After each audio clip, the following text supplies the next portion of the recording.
দেখো দরজা খুলবে বলে দেখো এখনই ঠেলা দিয়ে দরজা খুলে দেবে, বুঝেছো?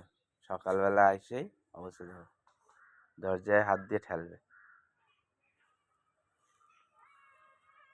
সকালবেলায় খাওয়ান লাগবে। তোমার ফোন আমার ফোনে এক? হ্যাঁ, ওই দেখো ওই দেখো ওই দেখো ওই দেখো ওই দেখো, দেখলা?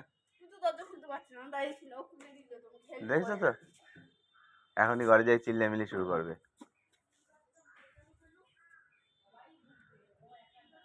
আয় এদিকে আয়, আয় আয় এদিকে আয়,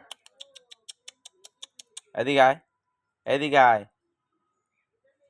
আয় এদিকে আয়, আয় আয় আয়, আয় এদিকে আয়, আয়। সকালবেলায় এখন চলে এসে মা আমার খাওয়ান দাও।